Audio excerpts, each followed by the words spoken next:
Today I'd like to do a video featuring my updated EDC. EDC stands for Everyday Carry. It's the items that you carry in your pocket from a day-to-day basis. If you've been watching my channel for a while now, you know that I categorize my EDC items based off of various tiers. So we have Tier 1, Tier 2, Tier 3. Tier 1 are all the basic items, and then it moves on from there. So there's a lot to cover in this video. Let's just get right down to it. Here is my updated EDC. Let's start off first with Tier 1, which I consider to be your core EDC items. Now these are all items that basically everyone carries with them as part of their everyday carry, even if they don't even consider themselves to be a prepper.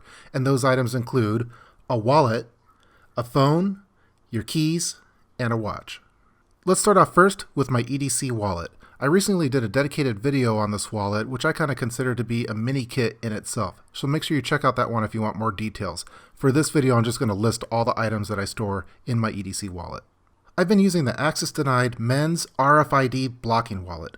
Also included in the wallet is the Zebra SL F1 Mini Ballpoint Pen, also some Post-it sticky notes, some stamps, a SanDisk Ultra 32 gig micro SD card with adapter, the Pocket Monkey 12-in-1 wallet multi-tool, a Night Eyes reusable gear tie, the 3-inch version, a family photo. For some first aid items, I also include Band-Aid Advanced Healing blister cushions for fingers and toes, Aquacel hydrofiber dressing, the 5cm by 5cm, and some 3M Tegaderm transparent film dressing. Again, make sure you check out that dedicated EDC wallet video. I go into detail on all those items that were just listed there. Also, I've included a PDF document in this video that you could download by clicking the link in the description box below. Next, I have my smartphone, which is probably my most used EDC item. Now, I'm always switching out phones for some kind of unlocked version. Right now, I'm using a Moto Play. I'll probably switch it out in a few months from now. In a future video, I'm going to cover various EDC apps for preppers, such as the offline copy of Wikipedia and some other apps. So stay tuned for that video. And usually when I have my smartphone, I'll also have a pair of earbuds. The next item in Tier 1 is of my EDC keychain. Now I'm always trying to slim down my keychain to help avoid having the dreaded prepper bulge, but here are the items that I currently have on my keychain. The primary item of my keychain is the Tech Accessories P7 suspension clip. There's also alternative knockoff versions of this. What this particular tool does, it allows the keychain to hang while it's sitting in your pocket rather than bundle up at the bottom of your pocket, which I think creates bulk. In addition to that suspension clip, the remaining items are the D-Cable's short bendy micro USB charging cable key. It's a little less than 3 inches and I use it for charging the smartphone on the go. Also included is the Leatherman Bruiser stainless steel keychain bottle opener. This is my favorite bottle opener to have on a keychain because it's very, very thin and of high quality. You also have a little pry tool there as well that you could also use as a screwdriver if you wanted to. And then the last item that I have on the keychain is the Nightcore TC4 titanium outdoor emergency whistle. It registers at 120 decibels. It's very loud and it's a very thin whistle that you could have on your keychain for alerting and signaling in an emergency situation. The last item of Tier 1 is a wristwatch. A lot of people that I know just use their smartphone for telling the time. I like having an old school wristwatch. After all, it's not going to run out of batteries anytime soon versus your smartphone, which is probably going to run out of batteries every day or so. For the past few years, I've been wearing a Movado stainless steel watch that I got for an anniversary present. It's been a really nice watch. Although fairly recently, I also got a Fitbit Charge 2. I'm trying to watch my overall fitness, and the Fitbit provides a lot of different features for helping me track my fitness level. So it's tracking the amount of steps that I take per day, the amount of miles or distance that I'm going, the number of stairs that I go up or flights of stairs. It's measuring my heartbeat, you name it. Also my sleep pattern as well. It's been a really nice feature for my EDC. So I'm oftentimes interchanging it with the Movado.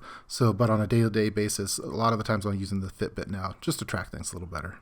Those are all the items that I include as part of Tier 1 of my everyday carry. So again, my core EDC items. With regard to the storage of those everyday carry options for Tier 1, I store my wallet in my back right pocket of my pants. I store my smartphone and keys in various pockets, and I keep my watch on my wrist. Now let's move on to Tier 2. For me, Tier 2 represents items that I consider to be everyday carry tools for preppers. The specific brand and model of each of the items included for Tier 2 could vary from person to person based off of their own personal preference. But in summary, these are the categories of items that I like including in Tier 2 based off of their capabilities.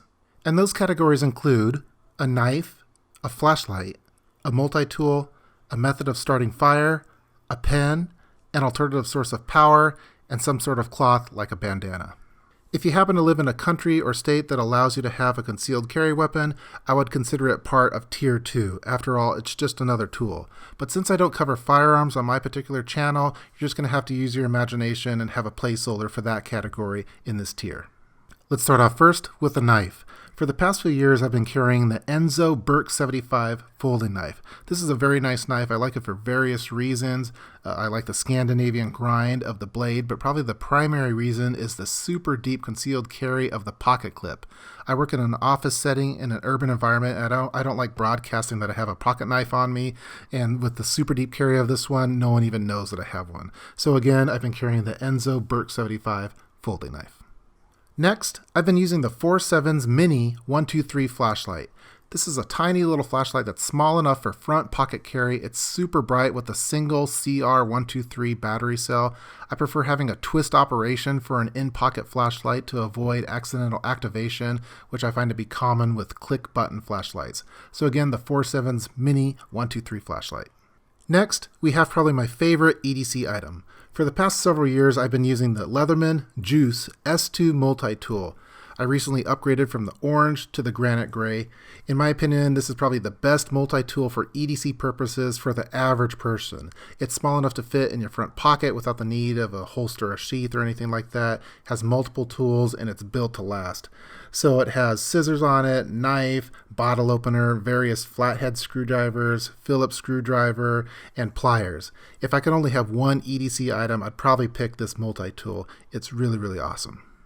The next tool as part of Tier 2 is a method of starting fire. Probably the best option to include for this would just be a simple Bic lighter. They're inexpensive, they always seem to work even if they've been stored for multiple years, and you don't have to refill them that often. But for the past few years, I've been using the Zippo High Polish Brass Pocket Lighter. In my opinion, the Zippo lighter is just an absolute classic. Now the brushed chrome will rub off fairly quickly, but I feel that it gives the lighter unique character.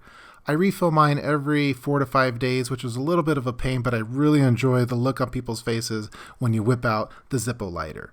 Whenever someone happens to need a light, I imagine that they assume someone might have a book of matches or maybe even a Bic lighter. But when you bring out the Zippo, it just has a classy look to it, which I really enjoy. I store my Zippo in the watch pocket of my jeans, and to be honest, I mainly use it for lighting incense and birthday candles. But I think having a method of starting fire is an important capability to include as part of your Tier 2. So again, the Zippo lighter. The next item as part of Tier 2 is a pen. My EDC pen is a Fisher Bullet Space Pen, and I've been using the brushed chrome version to match that Zippo lighter, which is also in chrome.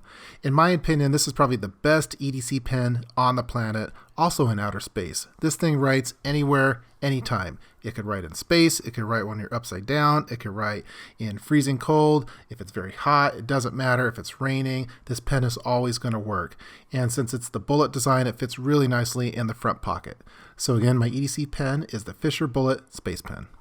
As I mentioned in the beginning of the video, my smartphone is my most used EDC item. So since it's that important, I want to have backup power to that device. So the next item as part of Tier 2 is the Anker PowerCore Plus Mini USB charger. This one has a capacity of 3,350 milliamp hours, and I pair it with that D-Cable's short bendy micro USB charging cable that was included on the keychain. This little device comes in handy all the time. Whether it's used by me or someone else that happens to need a charge on their device, I usually get a full additional charge on my smartphone using the Anker PowerCore Plus Mini. The last item that I include as part of Tier 2 is the original buff headwear. Now I use this as an alternative to a bandana, which as most of you know has a lot of different options that it could be used for, whether it be for clothing, for hygiene, for first aid purposes, whether that be stopping blood loss, also as a tourniquet, you name it, it has a lot of different uses, and I feel that the buff headwear offers a lot of the same capabilities. I like using the buff headwear as a hat during outdoor activities. Not only does it completely cover your head, but it also could cover your ears for those bright sunny days when you don't want to get a sunburn on your head. It offers a level of UV protection, and it helps keep your head cool temperature-wise. So outside of the clothing usage, the original buff headwear could also be used for a variety of different makeshift tasks similar to what you would use with a bandana. So again, the original buff headwear. Those are all the items that I include as part of Tier 2 of my EDC. So again, I store that Zippo lighter in the watch pocket of my pants. I store the majority of the other items in the front right pocket of my pants, and I store that buff hat in the back left pocket of my pants. For me, Tiers 1 and 2 are closely coupled with each other.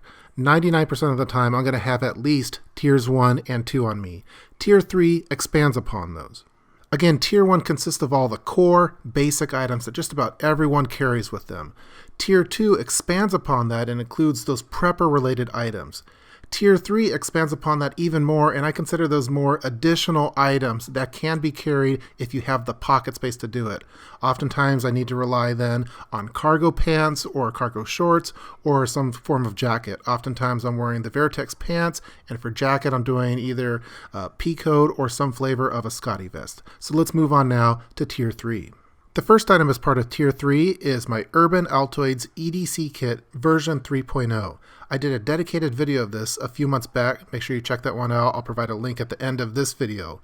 All of the items in this particular kit are for urban EDC purposes. This isn't a survival kit that you would use out in the wilderness. It's more items just to get you by on a day-to-day basis in the city or any other kind of urban environment.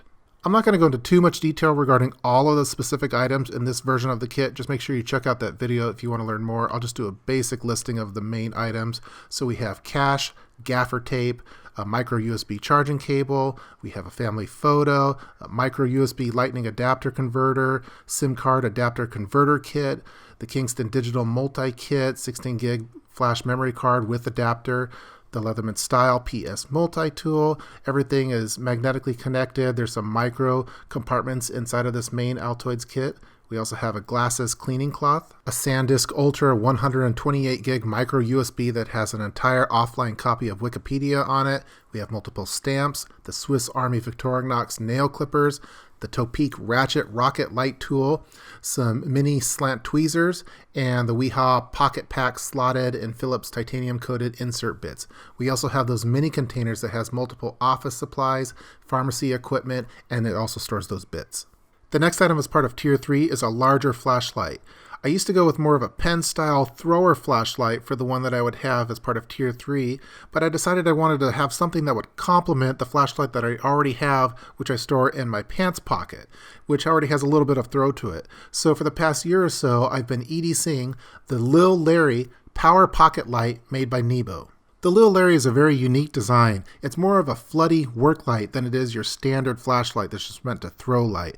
It has a LED ribbon basically that's very bright and a magnetic tail, so you could attach it to a metallic object, for example, the side of your vehicle if you need to change a flat tire. If you're doing some engine work, you could attach it to the hood of your vehicle. It has basic mode, so it has a bright mode and more of a low mode. And then you also have a flashing red mode that you could use for signaling and alerting with that magnetic tail. So you could attach it to the side of your vehicle and use that flashing red to alert oncoming traffic, for example, that you're broken down on the side of the road. Or you could just use it for standard alerting and attach it to anything, whether that be maybe evacuating a building in an urban environment and the power's out, for example, you could use this light for that. So I thought it had a lot of different purposes and it complemented the flashlight that I already have as part of my EDC. So again, the Lil Larry made by Nebo. On occasions that I'm wearing a jacket and have the pocket space to spare, I'm oftentimes EDCing a tourniquet now, and I'm rotating through various tourniquets, whether it be the North American Rescue Military Issue Combat Application Tourniquet, the SWAT-T tourniquet, which is a lot thinner to store, or the soft-T tourniquet. I kind of rotate through those three primary ones. And this is a trauma-related item for emergencies to stop blood loss. I've been taking some extra first aid classes through my work, and I just like having the tourniquet on me. It just makes me feel a little bit extra prepared. So, a tourniquet. The next item of my EDC is a single dude wipe. This is an individually packaged wet wipe, similar to a baby wipe. It's flushable, it has vitamin E on it, aloe, and it's originally intended to be used by, let's say, unclean males. But I like having one as part of my EDC because I have an infant and you never know when you might need to have a baby wipe. And rather than carrying a whole packet of baby wipes, you could just put one of these in your pocket and you'll be good to go. I order them by the box. So again, a single dude wipe. And the last item as part of Tier 3 is another one related to first aid. This is a Mini Medi first aid kit. I recently did a video of this a few months back. I'll make sure to link to it at the end of this video. The Mini Medi is basically an EDC boo-boo kit for minor injuries. It mostly consists of bandages and other wound dressings. Now I do carry some of those in my EDC wallet. This just expands upon those capabilities. Here's a quick rundown of all the items that are stored in a Mini Medi. They're all stored in a small Locksack dry bag. We have a CPR barrier, some 3M Kevlar no sting barriers, 3M Steri-Strip reinforced skin closures, multiple band-aids, some alcohol swabs, the Curad bloodstop hemostatic gauze, various gauze pads, medical tape, Mepilex border light foam dressing, also a larger Mepilex border self-adherent absorbent foam dressing, NextCare Tegaderm transparent dressing, some triple antibiotic ointment packs, and some Wetherspoon 100% raw Manuka honey. That's a basic rundown of all the items stored in a Mini Medi. Again, make sure you check out that dedicated video if you want more information regarding the reasoning for all of those contents. That concludes all of the items as part of Tier 3 of my EDC. Again, these are additional items that expand upon what I'm already carrying as part of Tier 1 and Tier 2. And Tier 3 items are very pocket dependent, so I either need to have cargo pants or shorts or a jacket to be able to carry these items. If I don't happen to have any of those options available for my Tier 3 EDC items, most often I'll just include them in my EDC backpack. That basically wraps up all of the items as part of my everyday carry. I consider Tier 4 to be my EDC backpack or a go bag or anything like that, but as far as my everyday on my person items, this is it. The items that I'm currently carrying as part of my everyday carry provides me with a good set of capabilities for an urban environment. And since I use a semi-layered approach, I also have a level of redundancy to a few of the items while still being able to remain compact and streamlined. All in all, I've been fairly happy with this setup, and while I may tweak the brand and model of a few of the items that I carry, the general structure and layout of my EDC remains the same. That's going to do it for this video featuring my updated everyday carry. I hope that you guys enjoyed watching it. As always, I've provided a link in the description box below to a PDF document that you can download. It has a list of all the items that were covered in this video. Please feel free to leave any kind of comments below in the comment section regarding this video, and I'll see you guys next time. Take care.